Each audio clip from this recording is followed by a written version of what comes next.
अऊज़ु बिल्लाहि मिनश्शैतानिर्रजीम बिस्मिल्लाहिर्रहमानिर्रहीम। प्यारे बच्चों, अस्सलामु अलैकुम व रहमतुल्लाहि व बरकातुहू व मग़फ़िरतुहू व दख़लल जन्नह। वालेकुम अस्सलाम व रहमतुल्लाहि व बरकातुहू व मग़फ़िरतुहू व दख़लल जन्नह। रब्बि इश्रह ली सदरी व यस्सिर ली अमरी वहलुल उक़दतम मिन लिसानी यफ़क़हू क़ौली। Rabbi ज़िदनी इल्मा rabbi ज़िदनी इल्मा rabbi ज़िदनी इल्मा।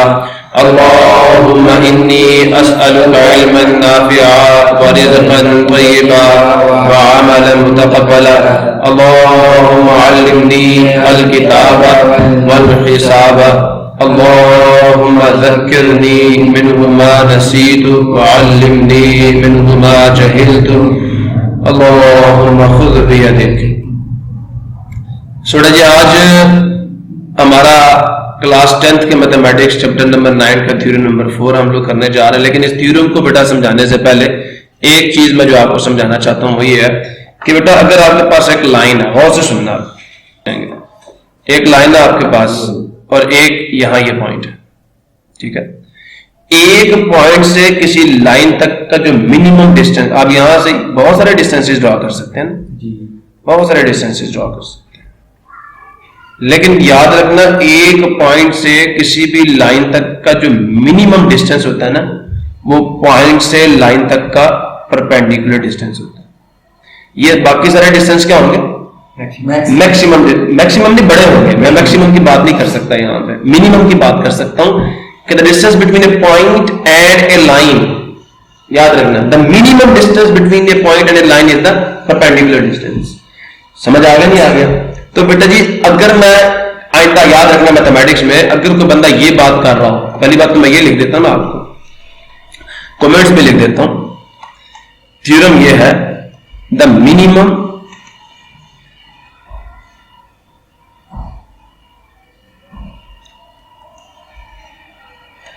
डिस्टेंस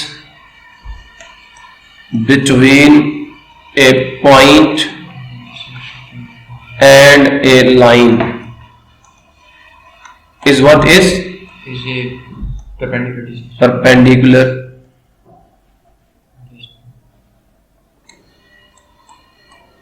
ये मतलब है इसका, ये है मुराद इससे। और याद रखना, जब भी हम कभी भी याद रखना है, when we are talking about the distance of a point from a line, this means we are talking about the minimum distance. That is the, ठीक है। बात समझ आई नहीं आई? क्लियर हुआ नहीं हुआ? या लिख के दो ये भी कमेंट।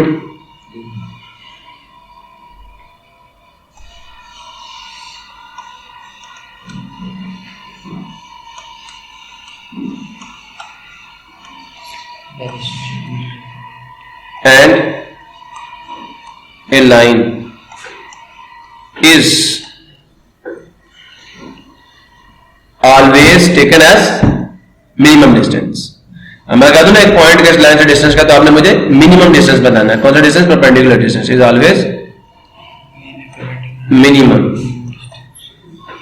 ठीक है। The distance between a point and a line is always taken as minimum distance. Clear हुआ नहीं हुआ? कौन सा डिस्टेंस? Minimum distance. और वो कौन सा डिस्टेंस होगा? दैट इज परपेंडिकुलर होगा।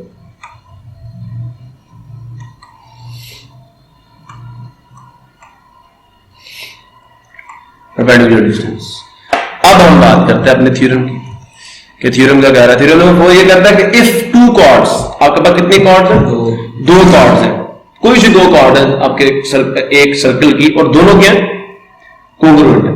If two chords of a circle are congruent, मतलब उन दोनों की लेंथ सेम, उनका मैग्नीट्यूड सेम है, then they will be equidistant from the। अब then के बाद की बात आ रही है, तो ये आपने प्रूव करना है कि जो आप दोनों कॉर्ड्स का सेंटर से, सेंटर एक पॉइंट है और कॉर्ड, सेंटर से कॉर्ड तक का जो डिस्टेंस होगा ना, दोनों का बराबर होगा। अगर आपके कोई सी दो कॉर्ड्स की लेंथ बराबर हो ना एक सर्कल की, तो जो उनका सेंटर से डिस्टेंस होगा वो क्या होगा? बराबर होगा। ये लिखा, then they are equidistant from the circle, from the center of the circle। Clear हुआ? अब ये कौन सा डिस्टेंस होगा? परपेंडिकुलर डिस्टेंस होगा। हमने ये प्रूव करना है कि इन दोनों का जो परपेंडिकुलर डिस्टेंस फ्रॉम ओ है वो क्या होगा? बराबर होगा। ये पक्की बात याद रखना है, डिस्टेंस परपेंडिकुलर डिस्टेंस होगा। मैंने इसलिए आपको थ्योरम समझा दिया। सो स्टार्ट करें। तो have a circle with centre O, clear? हमारे पास एक कॉर्ड है जी,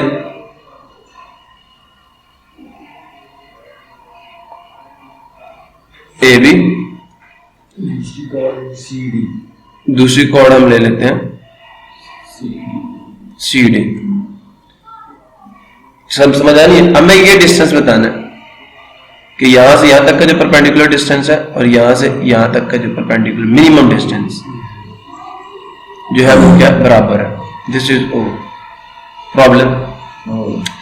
इसको हम ओ क्या कहें, एम कह दें और इसको एन कह दें। क्लियर हो गया? एक ठीक है, जिस पॉइंट में ये मीट कर रहे हैं ओ एम एन। प्रॉब्लम किसी को तो गिवन क्या हमें बोले, सर्कल है क्या consider circle A B centre, क्या कंसीडर सर्कल विद सेंटर, क्या consider A B and C D blind segments are two congruent chords CHORDS chords half a circle, जिसका मतलब क्या, that is A B is congruent to C D. समझ आ गया? दूसरी बात बेटा एक बात याद रखना, क्योंकि हमने डिस्टेंस मेजर करना है तो याद रखना O M is perpendicular on C D and O N is perpendicular on A B. तो ये जो डिस्टेंस होगा ओ एन और ये परपेंडिकुलर डिस्टेंसेस है, तो मैंने जो प्रीवियस वीडियो में भी आपको समझाया वो कहता है कि ये वाले डिस्टेंस जो होंगे बराबर होंगे। आपने ये तो प्रूव करना। समझ आ नहीं है? आपके बुक पे आप बच्चे के दिमाग में आ सकता है कि ये क्यों होता है, ये क्यों होता है OH इज परपेंडिकुलर और AB और OK इज परपेंडिकुलर और CD। तो वजह ये है कि भाई साहब अगर हम ये नहीं बताएंगे आपको तो आपको कैसे पता चलेगा minimum distance between two lines क्या होगा। मतलब इस लाइन का O से जो मिनिमम डिस्टेंस जिसको हम परपेंडिकुलर डिस्टेंस कहते हैं वो होगा। तो भाई ये मेंशन हमने कर दिया कि OH और OK वो दोनों मिनिमम डिस्टेंसेस हैं जो आपकी कॉर्ड्स के सेंटर से हैं। ठीक है, जो आपकी लाइन AB का O से डिस्टेंस है वो OH है। This is the minimum distance, इसलिए परपेंडिकुलर डिस्टेंस है। थ्योरम था जो हम पढ़ चुके हैं, आगे चले। क्लियर हो गया? अब बेटा जब मैं प्रूव का करना है कि ये जो परपेंडिकुलर डिस्टेंसेस हैं दोनों कॉर्ड्स के, टू प्रूव ये है हमें ये शो करना कि ये वाला distance OM of the chord CD is congruent to the distance of chord AB, that is ON from the center। Clear हो गया? बेटा जी कंस्ट्रक्शन क्या करेंगे,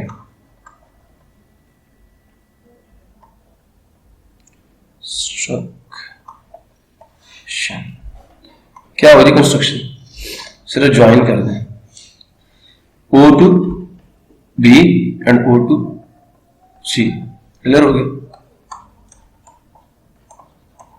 प्रॉब्लम बेटा जी अगर मैं इस काम में कामयाब हो जाऊं, मुझे अब इतना पता है कि ये राइट एंगल ट्रायंगल है और मुझे ये नहीं पता कि OB और OC क्या होंगे, बराबर होंगे, दोनों रेडियस है, रेडियस है।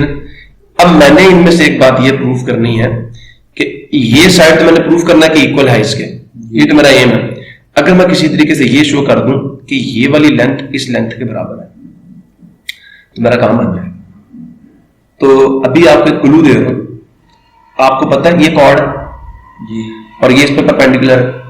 तो जो परपेंडिकुलर होता है सेंटर से ड्रॉ किए जाने वाला कोई ऐसा परपेंडिकुलर या सेंटर से कॉर्ड पे ड्रॉ किए जाने वाला परपेंडिकुलर कॉर्ड को क्या करता है, तो इसका मतलब BN और AN क्या होंगे, BN और AN क्या होंगे इक्वल, या BN जो है वो AB के किसके बराबर होगा, BN किसके बराबर होगा AB के। एक आपने ये कह दिया कि AN, और से सुन लो, AN is congruent to BN। बेटा क्या मैं ये लिख सकता हूं कि जो आपकी टोटल लाइन AB है यही है ना, जो आपका BN है वो उसके हाफ के बराबर, इसका हाफ ले लो ना इसके मैग्नीट्यूड का, तो BN इसके बराबर है। इन दोनों स्टेटमेंट्स का मतलब ये सेम है। ठीक है, इसका हाफ कर लो तो ये डिस्टेंस आएगा, या ये कहते हैं दोनों टुकड़े बराबर है। समझ आया नहीं? क्लियर हुआ? ये चीज अब बेटा हम हाफ, ये जो जिसके कहते हैं बाइसेक्टर होने की, ये वाली डेफिनेशन यूज करेंगे, इन दोनों में से ये वाली डेफिनेशन यहाँ पे यूज करेंगे। क्लियर हो गया नहीं हो गया? समझ आया? सो ये अब हम अपने प्रूफ की तरफ चलते हैं। प्रूफ जी पहले देंगे क्या? स्टेटमेंट्स, और फिर क्या देंगे? रीजंस। स्टेटमेंट्स क्या हैं जी? बताएं। What are the statements? पहली चीज बेटा जरा गौर से सुनना, मैं एक चीज लिखने जा रहा हूं, ठीक है? अच्छा, मैं एक चीज आपको बताई नहीं है, ये अपनी बुक पे भी देख लिया, उन्होंने ऐसे लिखा हुआ सारा कुछ, ठीक है? ज्वाइन कर दिया और हमने अपने पॉइंट्स को डिफरेंट लिए हैं।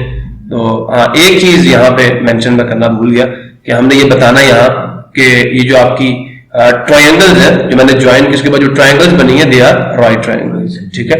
सो ये लिखने के बाद हम लोग आगे चलें जी। सो ये लिख देते हैं।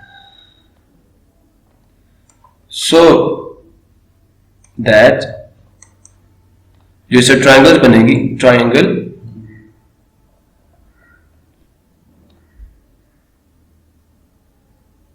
so that right triangle OMC and right triangle ONB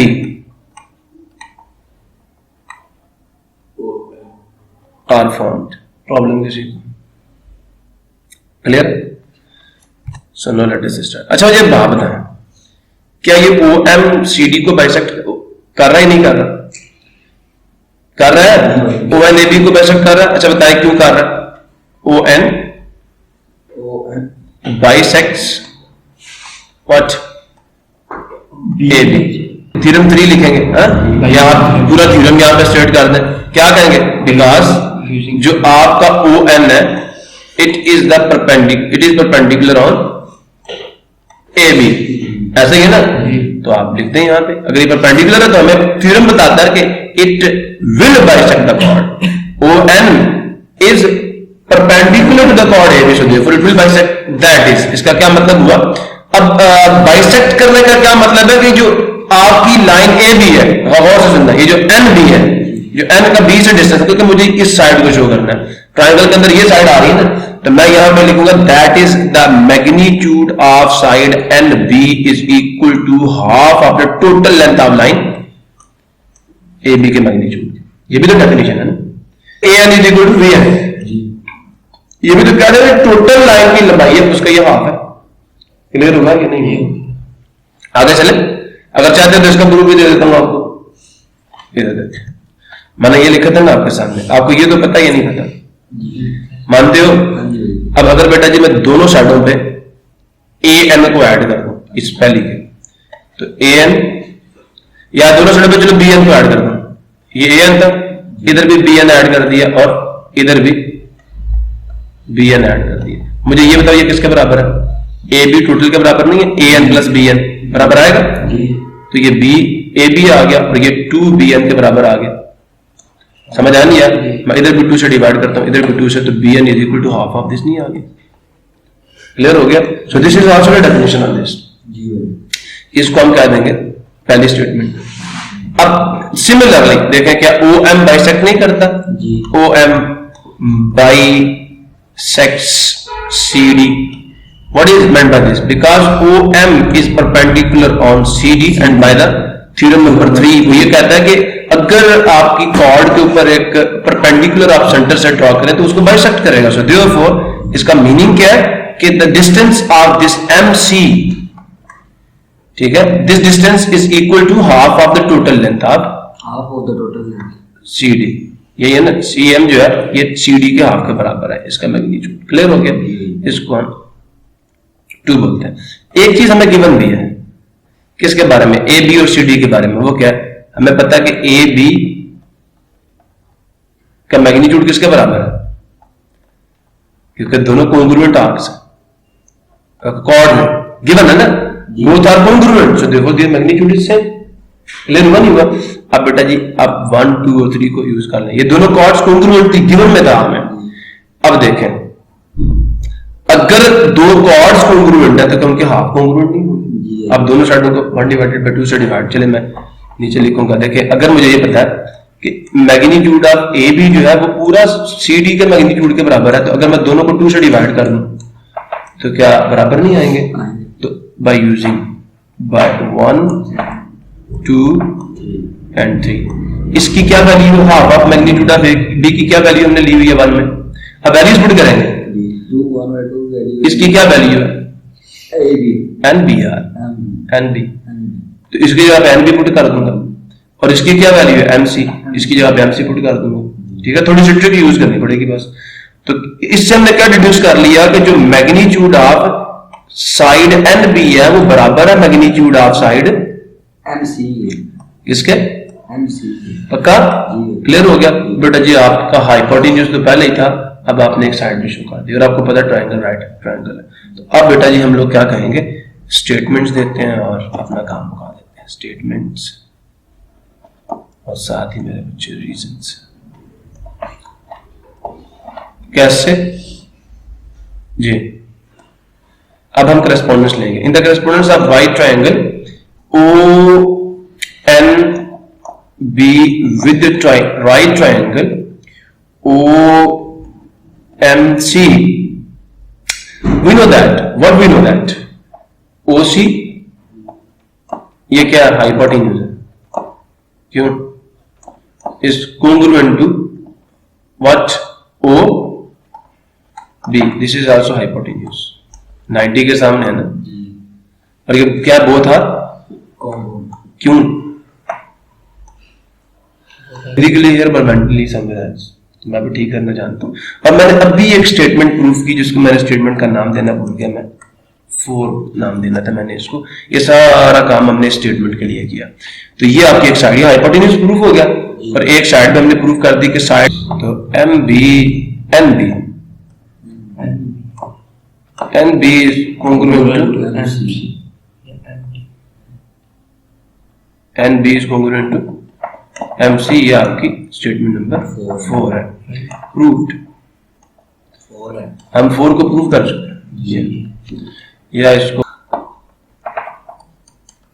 आप ठीक है। सो लिहाजा देखें ना, हाइपोटेन्यूज साइड कॉन्ग्रुएंट आए नहीं है, hypotenuse side is congruent to hypotenuse side postulate. ठीक है जी। सो देयरफॉर लिहाजा हमारी triangle O N B is congruent to triangle O M C. अगर ट्रायंगल्स कॉन्ग्रुएंट हो तो उनकी जो करस्पॉन्डिंग साइड्स हैं वो क्या होती हैं? कॉन्ग्रुएंट होती हैं। लिहाजा O M is congruent to, सुन रहे हो? O n is congruent to O m, corresponding, और यही तो हमें प्रूव करना था।